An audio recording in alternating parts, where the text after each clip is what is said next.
Today we're talking about New Earth. Everyone seems to really hate this episode. Yeah, I understand that. General thoughts. I don't think it's very good. I like it. Oh, this should be interesting, I guess. And I kind of like Billie Piper's performance in this. I think she was a lot of fun. her and Tennant getting to play Christine is the highlight of the episode for me. Pretty much like everything Christine, really. What we do with her is probably When the best. Cassandra first takes over the doctor, oh my god, I was laughing. It's kind of weird that we're doing like a body swap thing this early. Like, the novelty of doing that is that you get to see a character act out of character and you get to see the actor. Yeah, but it's way too early. Tennant, we don't really exactly know who his doctor is yet. Or at least I don't think audiences at the time did, and immediately we're playing that card. It seems kind of weird. Yeah, it's kind of weird that like most of the focus is like Billie Piper playing Christine. That's her name. Cassandra O'Brien, Delta 17. But yeah, like David Tennant is doing that for long enough. I don't know, this is the sort of thing that you would do in an episode that's later off. Like if this was the second episode we saw him in, people probably would have took it better. Not that I think that that has anything to do with why people don't like this episode. This is gonna be another one where most of my complaints are just about Rose that turns people off. Okay, what doesn't work about this episode?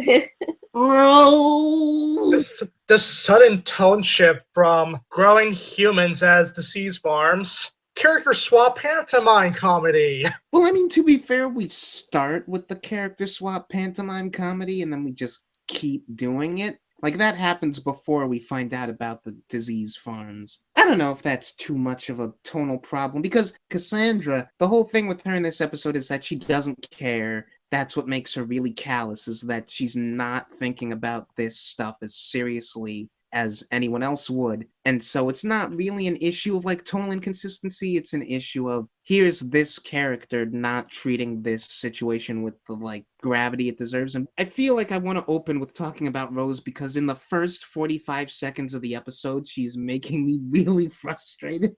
The first scene is her and the kid going off, saying goodbye to Mickey and Jackie. Jackie says, "I love you." Like, she and Rose say that like 5 times, you know? It's like the whole, when your parents don't want you to leave, you say, "I love you," like a bajillion times. She goes into the TARDIS. Mickey's face as she leaves, and it's like, It's depressing. what even is this relationship? This should have been the episode where Mickey joined the TARDIS crew.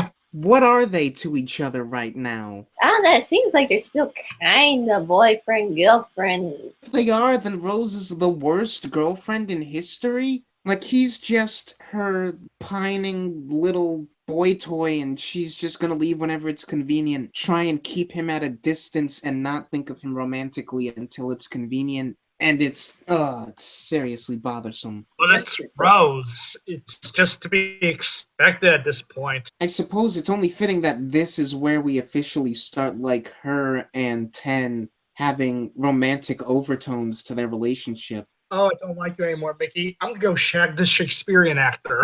One, their relationship is not romantic.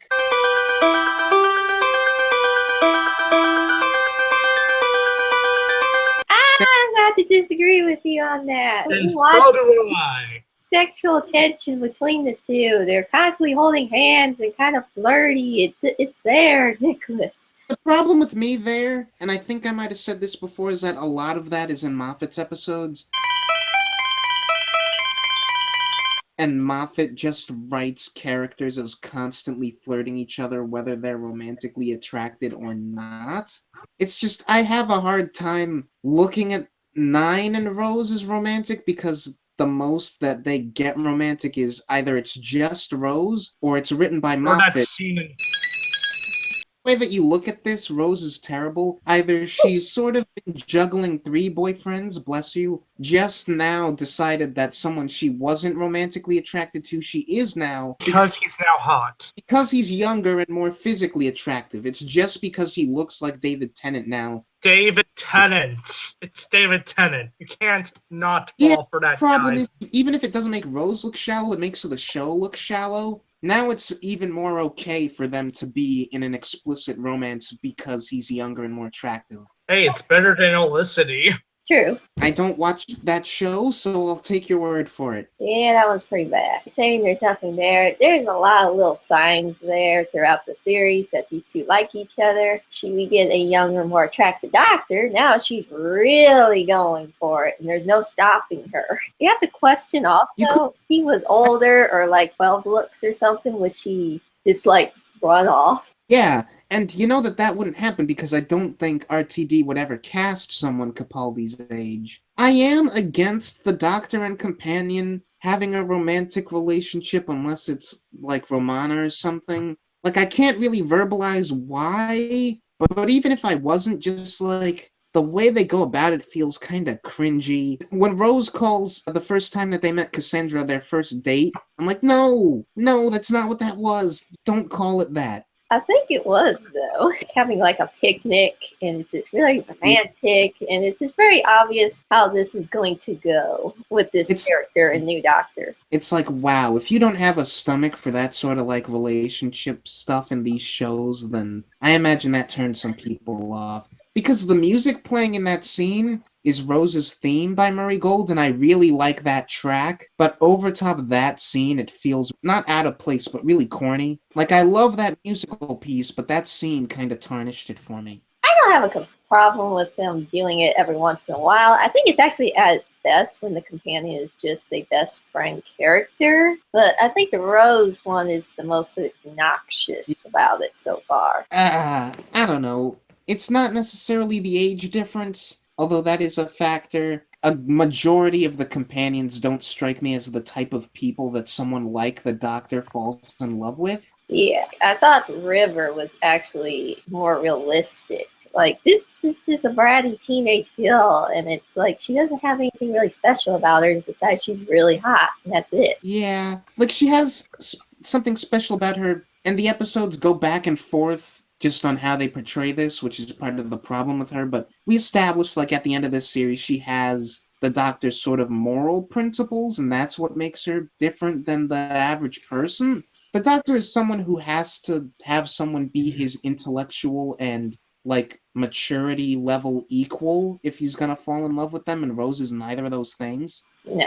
It feels like, okay, we just have to put these two together, even though it doesn't really make much sense for, like you said, the Doctor's personality, just because they're a man and a woman, and they look roughly the same age, and they're co-stars on a television show. That's pretty much it. Yeah. Are you looking at New Earth-related trivia, Edward? Waiting until we start talking about the actual episode. Oh, well, I mean, you can start off. Okay, the Face of Bo returns. It's kind of disturbing knowing that's going to be Captain Jack. Oh, right, yeah. I'm not sure that strikes me as something that they came up with at the time. Like, I go back and forth on how much of this stuff is us seeding things for later. I feel like Jack being the face of Bo is just something they came up with last minute. Russell T. Davies said that he only plans his current series, and he doesn't really plan for the next one that much. Whatever it is I said about Harold Saxon being seated last episode, I guess that's just out the window then.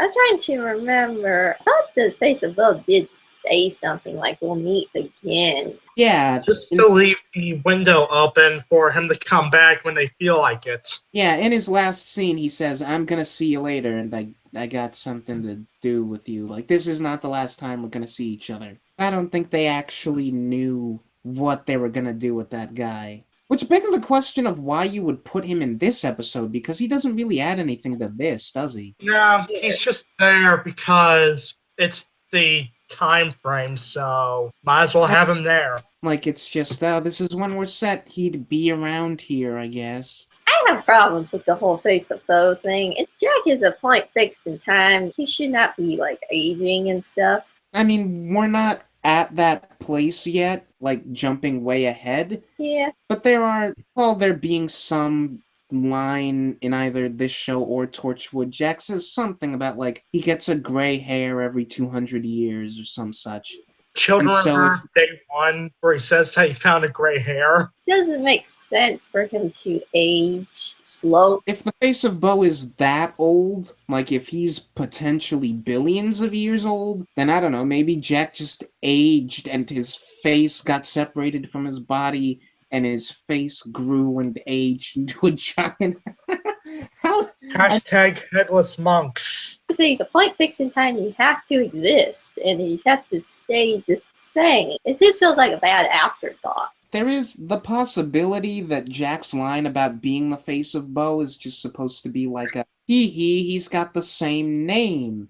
And that doesn't necessarily mean that he is that giant face, just so that they're two separate entities who were named the same thing at some point. Maybe, but I don't think they would put that in there, that line, unless they were going to do that. And also the gray hair thing. But I don't know, like, in the context of New Earth, this guy doesn't do much. He's just there to be there. Disease Farm scene, I take back what I said about David Tennant maybe not having every aspect of his performance down from last episode, because once we get to that scene, he's playing the intensity, and then I'm used to him playing it already. Like, we're already at that place. And his first, I'm sorry. I'm so sorry. Oh yeah, this episode starts a lot of traditions. Wow. Oh yeah, we start just animals tradition. The animal alien is done better here than with the pig thing in Aliens in London. I don't count the pig thing because that's not even an alien. It's just a pig that they like made enhancements to trick people into thinking it was an alien. So it's supposed to look kind of awful and not passable for an actual alien effect. But here it's like, it's people with cat faces. Cat nuns. Nurse cat nuns. At least the makeup is pretty good on it. Yeah, it's really good makeup, although you notice near the end, they've got a couple who just have like a veil, like a thick cloth veil, so they don't actually have to do the makeup for those guys. You can only make so many alien prosthetics on a BBC budget. Yeah, but then I have to wonder because, like, maybe people would have noticed this, but I think if I were in charge, it would have been less conspicuous than just putting them in cloth, like showing, oh, we don't have the money to do that effect again. Just get some of the actors who are already in that makeup and let some of these nurses have the same faces. I don't know, because they're barely on screen for like 5 seconds. I don't think anyone would, like, be distracted if they have the exact same face. This is just a really little stupid thing, but I wrote this down back when the Doctor and Rose are laying on the coat, and they're talking about how they named it New York. The place so good, they named it twice. That bothers me. Like, Rose, no. The whole point is that it rhymes. It's the place so nice they named it twice. What's wrong with... Just shut up, Rose. Did Billy Piper just flub that line and they kept it in? New York. A really little stupid thing that bothered me. Or meaningless RTD repetition. Yeah, The damn script is just like the same word repeated like 50 times. Retire the word new. On the one hand, it sort of makes sense because, yeah, they would have to have rebuilt the city more than just twice. But on the other hand, it's really stupid. If you have to rebuild New York that many times, someone would give it a different name at some point. Like, they'd stop calling it New York or any variation of that after enough, like, revamp. No, I would probably keep the name of New York because it's a cool name. This is where you gotta give the show just being sort of goofy and not taking the sci-fi aspect seriously at all. Because, like, that far into the future, you know that enough generations pass, no one is even gonna know what York was. And people are gonna be like, why are we still calling it this? Let's name it something different. History pride. I could see them doing it is because we have this thing that we have to keep everything traditional, even if it doesn't make sense. Another trend started with this episode is Ten's fascination with little shops. What's a little shop? I like a little shop. And then later, like in Series 4, when we find out why he has that fascination, it's like, that actually makes sense. That's basically him scoping out the area and being like, you guys should have an exit here, and here, and here. Yeah, and it also is a good excuse for RTD filler. I don't want to accuse it of being filler too much. I mean, with this character, he's always got his little tics, so we've always got to show just him being the Doctor and having his little goofball moments. It's like Seven messing with the spoons or 2 playing recorder, you know? You just got to dedicate time to him being himself and being kind of a goof. We've been skirting around the whole disease farm thing, and that's like the main moral dilemma of the episode. I took the Doctor's side morally last episode, but I really can't do that here. Like, yeah, it's shady that the Sisterhood like grows humans just to infect them, use them as test kitchens. And the doctor's response when they say they do it to save the lives outside is like, if they live because of this, then life is meaningless. Did RTD understand the implications of that line? He's basically saying that anyone who they've cured because of this method doesn't deserve to live, or their life isn't as meaningful as anyone else's. And that's really dumb. Like, that's really kind of a reprehensible stance. We just sort of glance over it and take the doctor's side because he's the main character. Yeah, I feel like there's too much of that, especially with 10, that we're just like supposed to blindly side with him because he's the doctor and he's always in the right. It gets a little sickening. Well, we know that easily works on fandom. Yeah. And part of that is David Tennant's performance, because he really sells like righteous indignation. Like, it's hard not to get behind him because of just how powerfully Tennant is acting it. But when you really think about what he's saying, you can be mad about the plague carriers and stuff, but when he's like, all those people out there that you saved because of this, screw them. Like, I know that's probably not what they meant when they wrote that line, but that's how it comes off, and it's really kind of uncomfortable. I love 10 and everything, but he has a lot of self-righteous moments. I wish he had like a companion, almost like Clara. Clara like blows up on the 12th Doctor all the time. Because I like Donna. But with Rose, it's just, oh, Doctor, you're beautiful. Everything you say is wonderful. It's where you have to draw the line between the characters and the writers, because even when characters like Donna try to call the Doctor out on his crap, it's not the right kind of crap. Like, the stuff that Donna calls him out on is the stuff that the writers realized they were doing, and at other points it's like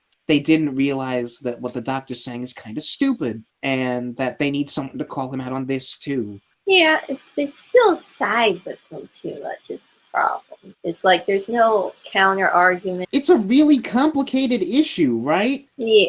Okay, we have these people in these test tubes, and you know, yeah, what they're doing to them is pretty disgusting, but they might be saving, I don't know, millions of people. And you always have to consider, like, when they're bred especially for that purpose, you have to ask yourself, like, how human are they? Yeah, they could be, like, brain dead. Yeah, but the thing is, then it's shown that they are sentient, and they show how they deal with plants that go sentient. They incinerate them, which is pretty much murder. Which is strange. Like, it's not weird that they're sentient, but that they speak in complete sentences. If you were, like, in a test tube your whole life, I mean, they should not be developed. And, like, they know what certain buttons and wires do, and it's, yeah, that seems like we really cheated. Like, we really did a shortcut to justify the Doctor being right. That's another problem with the 45-minute Doctor Who episodes, that rush through a lot of ideas and they don't get the development that they deserve if it was a two-parter. And the thing is, I feel like that's the only aspect in which this episode is rushed, because I feel like for the most part this one handles its time pretty well. We had to really dumb it down and simplify it, like, look, they're people too, even if it's in a way that doesn't really make any sense and shouldn't be possible. Yeah, I think they did that just so, okay, the Doctor has the right to look down upon everybody. I said they're like regular people shoved in these tubes, but it doesn't really make a lot of logical sense for them to be like that. It should make them like brain dead. And, like, the main reason that we glance over them and that whole issue, I think, is because the episode isn't really about them. It's using them as an excuse to do stuff with Cassandra, because it's about her and her having a bit of an arc. And I like how that's handled. I like when she goes into one of their bodies, and it's sort of a comedic scene where she's going back and forth between the Doctor and Rose, and they're like, get out of both of us right now. And so she goes into one of the infected bodies, and then it's like a really sobering moment for her where it's like, oh, wow, I'm feeling like genuine empathy for someone else's suffering for like the first time ever. Oh my god, a one-dimensional character shows growth. And it's when she stops literally being one-dimensional or two-dimensional. Mr. Blandy from the End of Time is worse. Oh, yeah. I mean, well, he didn't even have an arc, but here it's like someone decided, let's take this really shallow villain who sort of had a bit of an idea going on, that she's just super vain and she's obsessed with her beauty, and let's add layers to that. Like that bit at the end where she goes into Chip's body, that scene was so good. Like, even if I don't think this episode on the whole is very good, like, it was worth it. to make this episode just to get that moment, because it's really well done. Just a thing that we do on this show, where we'll go back and forth in various tones. It's not just a matter of like, oh, it's kind of sad that this is where she dies and it's such a poignant moment, but also it's just that if we're going to do any sort of backstory on her at all, then it has to be that kind of like deep and tragic. A person doesn't end up like that unless like the circumstances are pretty deep. You don't just become vain to the point of wanting to be a skin sheet just for the sake of survival. You don't get to that place mentally without a big like origin thing. Because she is pretty far gone by that point. She is a piece of skin. She was going to murder everybody on the ship and had no sympathy for anybody. And her skin exploded. Yeah. So that moment, like, makes her a real person and not just, like, a Saturday morning cartoon villain. Also, I do feel like it's a bit of a cop-out that they did bring her back at all. It absolutely plays like that in that episode. This is showing that the Doctor's been hardened, that he will not have mercy on everyone. You push him far enough, he's just going to let you die. I feel like this is one of those things where you just have to give it to them, because I'll say this, it does feel like it was inspired. Like, RTD didn't just bring her back to bring Cassandra back. He had an idea of something to do with this character. Like, he wanted to tell that story, and the story wasn't made up because he was like, I need some reason that Cassandra's back. I need a story to build around that. He had the idea in his head, and if that meant contradicting the end of her last appearance, then so be it, because it's worth it. Yeah, I can see that. Still kind of stands out, because when you watch the first episode, I mean, it's pretty obvious that they're letting her die. And then it's like, well, here she is again. Do we feel like the cat nurses make any sort of impression? Like Novice Hane and stuff? Because outside of the whole moral dilemma thing, like, the episode is clearly siding against them because at least two of them die. Like, the ones who were in charge of the disease, the two of them both die. So that's the episode again, just siding with the Doctor and sort of getting rid of any nuance to the argument. But outside of that, I'm not really sure I get anything from these characters.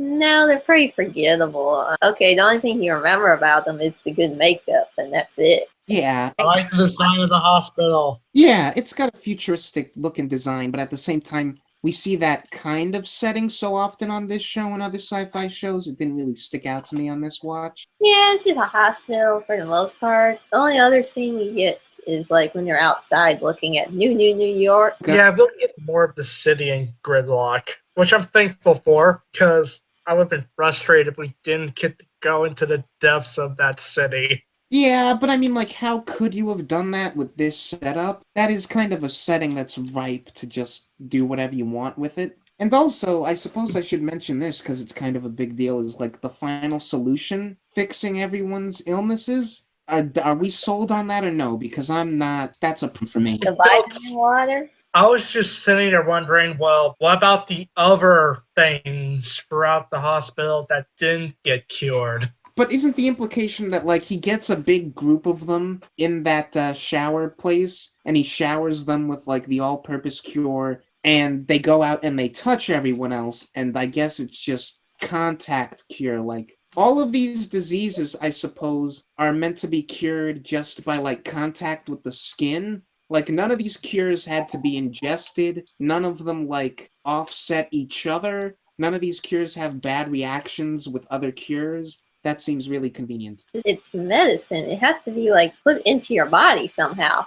You just can't just sprinkle it on you. They're acting like it's a specific disease that can be cured with, like, a skin contact cure. But they say it's every disease known to man. Does that include the ones that have already been completely cured by the time that, like, we're in the present? Like, he says every disease ever. Does that include the Black Plague? Have they found a way to fix the plague with just like a dab of liquid on your body? That's what they're indicating. I think the reason they did that, they wanted to fix everything really quickly, and okay, the shower scene is how we're going to do it. Really, all of the, like, disease stuff is, I think you're right, Edward, a symptom of not having enough time. Even in a longer episode, how are you gonna do that? How are you gonna fix every disease? Just Just rewrite the episode so it's not every disease known to man. I know that adds to the pathos, because it's like, look how tortured they are. They have to suffer through every disease and they can't just die. But purposes of the episode, wouldn't it make more sense if it's just like, no, all of these people have been infected with a specific disease that we're working on a cure for, but we don't have one yet, so they just have to suffer through it. And then the doctor finds out the miracle cure toward the end, and we can just say, oh yeah, sure, it's a whatever, it just has to touch your skin, the end. Like, it gets rid of their cold sores, rid of scars and stuff. It just feels like last minute writing. Something, Edward, or are you trying to stop yourself from saying something? What is it, Edward? Just say it. Hey, the next episode is gonna have werewolves and unexplained, like, monks. It'll be impossible, probably, to be bored talking about that. I still don't know what happened in that episode.